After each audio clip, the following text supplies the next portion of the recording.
Alors, le texte sur lequel nous allons méditer, la lecture du jour, est tiré de Genèse 8. C'est la fin du déluge. Donc, deux remarques. On est d'accord que nous sommes dans un récit figuratif. Ne cherchons surtout pas des faits historiques, mais des vérités spirituelles. Ça, c'est la première remarque.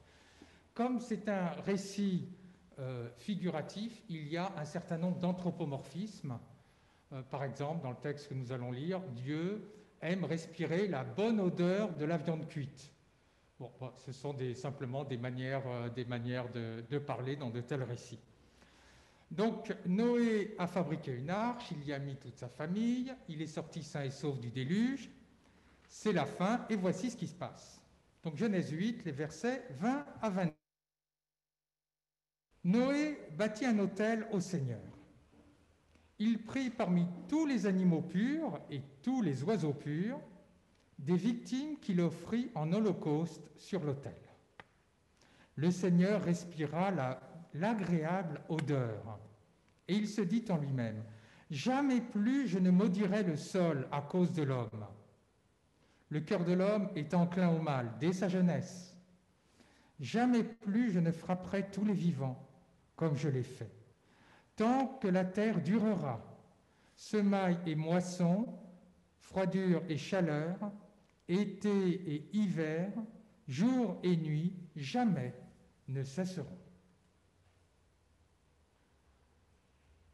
Alors l'auteur de ce passage a vraiment conscience de la fragilité de la nature. Peut-être a-t-il connu des inondations, ou en a-t-il entendu parler. En tout cas, il a conscience que la nature est fragile. Elle peut être détruite par des inondations, par le feu, par le vent. Et je crois que cela fait écho à nous qui avons conscience du fait de la crise écologique, de la fragilité de la nature. Et l'auteur nous donne des repères, vraiment pour vivre de manière harmonieuse, la plus harmonieuse possible, avec la nature. D'abord avec Noé, avec les actions que va poser Noé. Le premier acte que va faire Noé à la sortie de l'arche, ce n'est pas de fêter le fait d'être en vie. Il aurait très bien pu le faire avec sa famille. Non. Il va construire un autel qui est un objet cultuel. Il va offrir des sacrifices pour Dieu. Ce sont des actes cultuels. C'est-à-dire que la première chose qu'il fait, le premier geste qu'il fait, c'est de rendre un culte à Dieu. Et pourquoi cela? Il y a deux explications. Alors je vous donne les deux, et puis vous retiendrez celle qui vous semble la plus juste. La première, l'Holocauste, c'est un sacrifice où l'on brûle totalement l'animal qui a été sacrifié. On le brûle totalement, on le donne totalement à Dieu, comme signe de se donner soi-même totalement à Dieu. Et si Noé veut se donner totalement à Dieu, c'est parce qu'il a été sauvé par Dieu, lui et sa famille. Et si Dieu respire l'agréable odeur de la viande grillée, pardonnez-moi, mais ce n'est pas parce que Dieu aime la viande ou même les légumes, ça n'a aucune espèce d'importance. Ce qu'il y a derrière, c'est l'intention de Noé qui lui plaît et qui lui touche, à savoir de le remercier et d'avoir de la gratitude, d'exprimer de la gratitude envers lui. C'est l'intention qu'il y a derrière le sacrifice. Ainsi, nous sommes, nous aussi, comme Noé, invités à exprimer connaissance envers Dieu. Et cela pour deux raisons. D'abord, cela renforce notre lien avec Dieu. Cela nourrit notre relation avec Dieu. Et deuxièmement, comment est-ce que nous pourrions respecter la nature et la création si nous en arrachons les fruits comme des dus, plutôt que de remercier Dieu pour tous les fruits de la nature que nous recevons comme des dons? Remercier Dieu pour les dons de la création nous invite à respecter davantage la nature.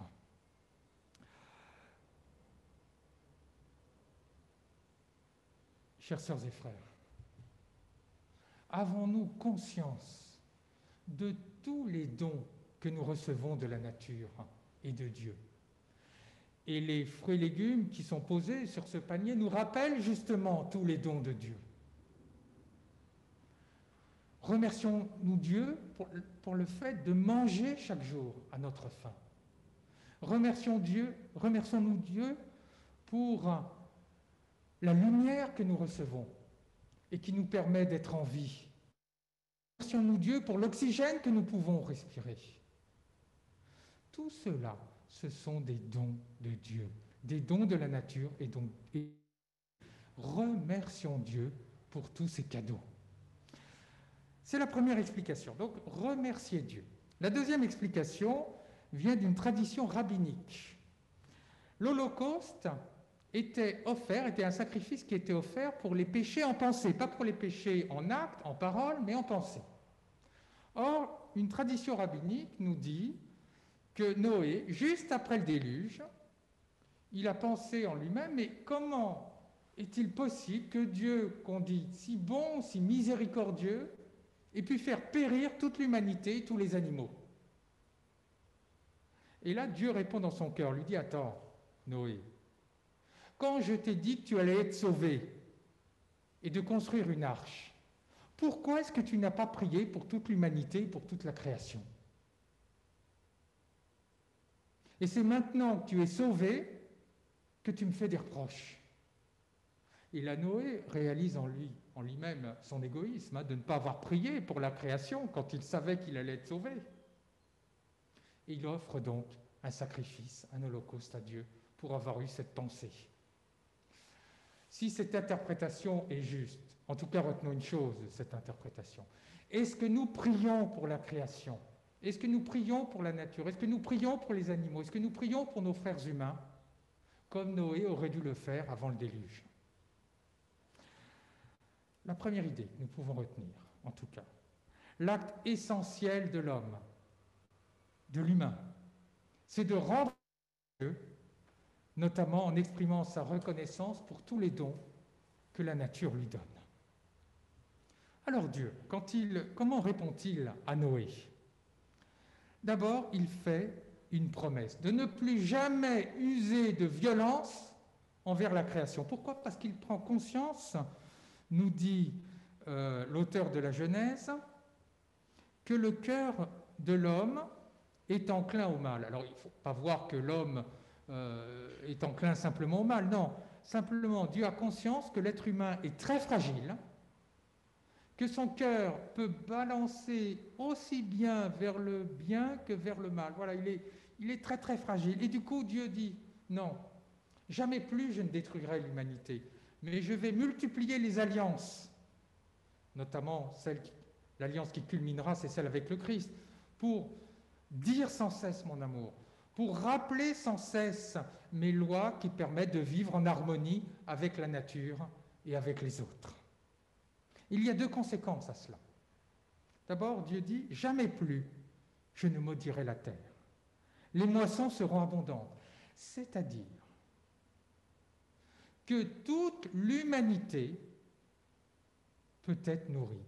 La terre produit suffisamment de fruits, de légumes, de céréales pour nourrir toute l'humanité, et cela indépendamment de la moralité des êtres humains. Qu'ils soient bons, qu'ils soient mauvais, chacun peut avoir sa part de nourriture. Et le Christ nous le rappelle. Dieu fait lever son soleil sur les bons comme sur les méchants. Il fait tomber la pluie sur les justes comme sur les injustes. Voilà, Dieu permet vraiment que tous les humains, quelle que soit leur humanité, soient nourris, pour peu qu'on partage les fruits de la terre. Il y a une deuxième conséquence, qui est peut-être encore plus importante. Dieu dit, tant que durera la terre, semailles et moissons, nuit et jour, été et hiver, jamais ne cesseront. Qu'est-ce que ça veut dire?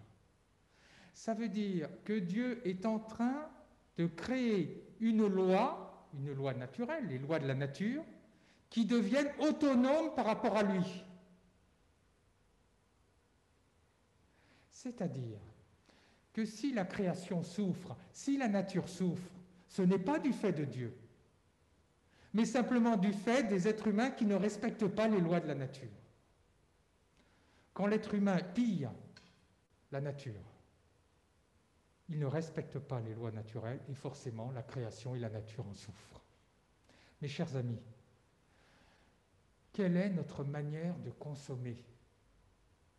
Quelle est notre manière de respecter la nature?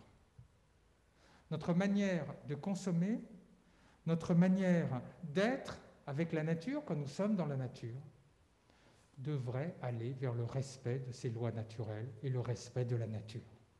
Nous sommes des collaborateurs de Dieu. À nous de respecter ces lois naturelles et de prendre soin de la nature. La deuxième idée, donc, Dieu n'usera plus jamais de violence envers la nature, mais la responsabilité de l'homme est de prendre soin de la nature en respectant ses lois. Alors pour conclure, je rappellerai les deux idées essentielles. D'abord, l'acte primordial, le geste premier de l'être humain, c'est de rendre un culte à Dieu, notamment en le remerciant pour tous ses bienfaits.